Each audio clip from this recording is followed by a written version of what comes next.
Halo Sobat Pintar, jumpa lagi dengan saya Kevin. Di video kali ini kita akan membahas tentang modus.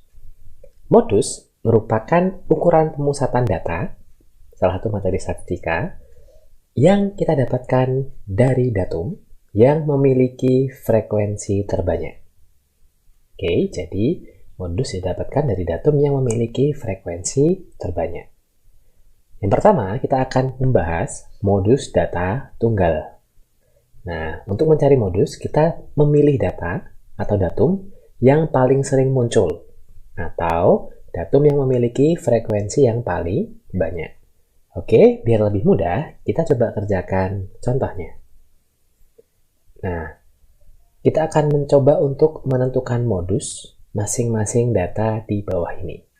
Oke, berarti kita akan cari data mana atau datum mana yang paling sering muncul. Nah, kita lihat di sini 5. 5-nya muncul 1, 2, 3. Oke, berarti 5-nya muncul 3 kali. Terus 6-nya 1, 2. Oke, 6-nya muncul 2 kali. Terus 7, 1, 2. Oh, 7-nya muncul 2 kali. Dan 8-nya juga muncul 2 kali. Berarti modus dari data di bawah ini, di modusnya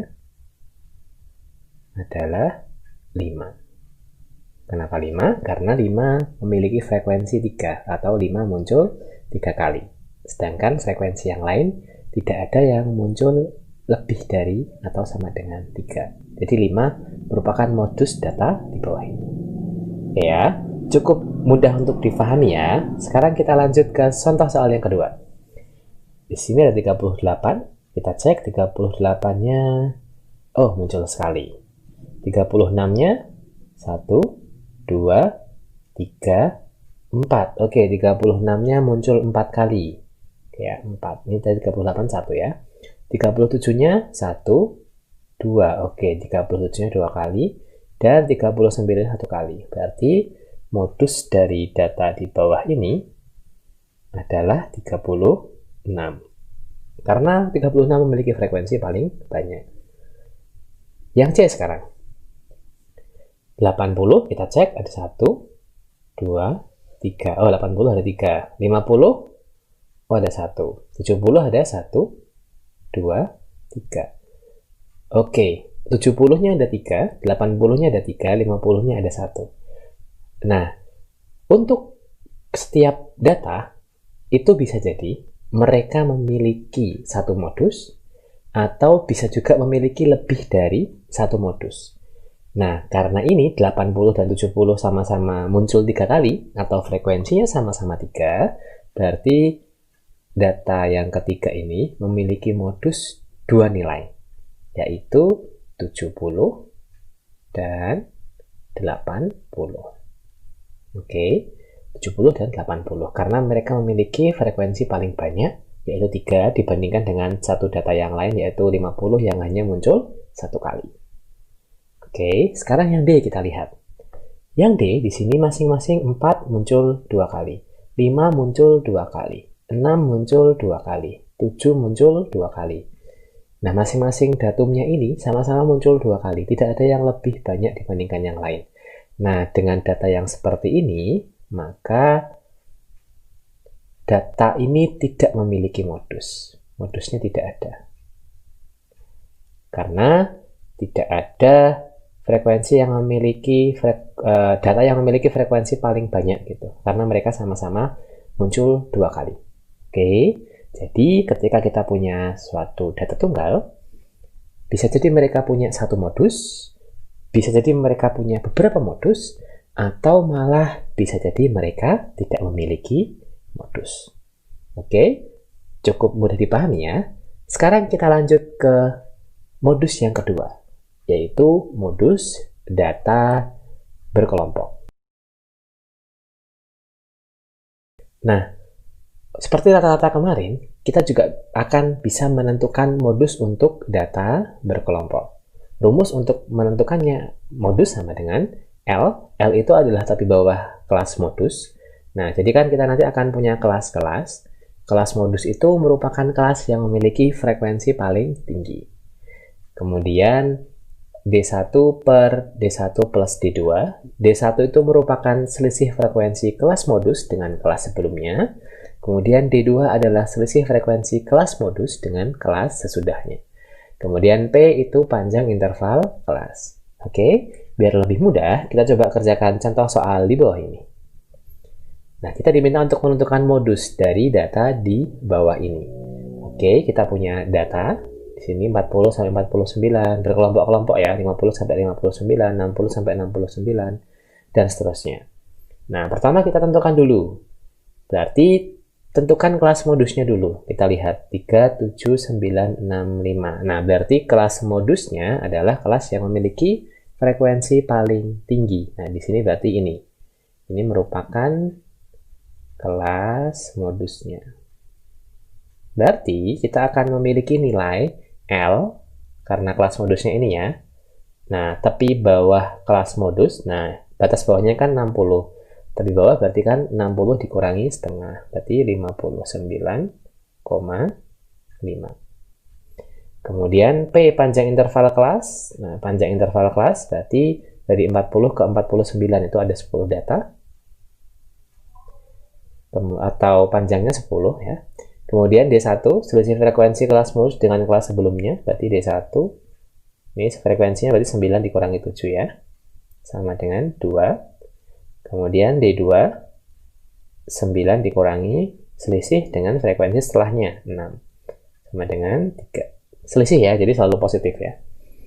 Oke, kalau sudah cukup, tinggal kita masukkan ke rumus. Berarti modus sama dengan tepi bawah ya, berarti 59,5 ditambah D1 per D1 plus D2 dikali P.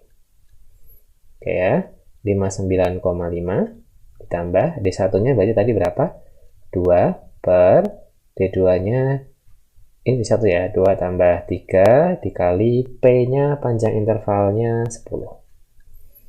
Berarti 59,5 ditambah 2 per 5 kali 10. Ini bisa kita sederhanakan ya, bagi 5. Nah, 2 kali 2, 4 ya. 59,5 ditambah 4 sama dengan 63,5.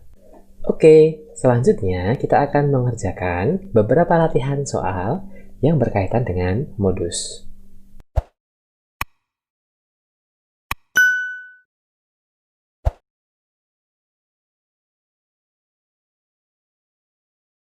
Latihan soal yang pertama. Diketahui, nilai matematika dari 30 orang siswa disajikan dalam tabel sebagai berikut. Ini ada nilai, kemudian banyak siswa, 60, 65, 70, 75, 80, 85. Nah, siswanya ada 5, 2, 1, 12, 7, dan 3. Nah, berarti kalau misalkan kita diminta untuk menentukan modus dari tabel seperti ini, sangat mudah. Kita tinggal cari nilai yang memiliki frekuensi paling banyak. Oke, frekuensi berarti banyak siswa ya. Hati-hati, jangan salah modus itu nilai yang tertinggi, jangan. Nah, modus itu adalah nilai yang memiliki frekuensi paling banyak. Di sini berarti sudah langsung bisa kelihatan, yaitu 75. Berarti modus sama dengan 75. Oke. Modusnya adalah 75. Bukan 12-nya ya. 12 ini frekuensinya. Jadi modusnya adalah nilainya, yaitu 75. Oke ya, cukup mudah untuk difahami ya. Sekarang kita lanjut soal yang kedua.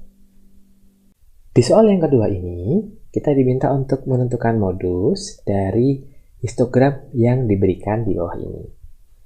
Nah, untuk menyelesaikan soal ini, berarti kita harus mengubah histogram ini menjadi bentuk tabel.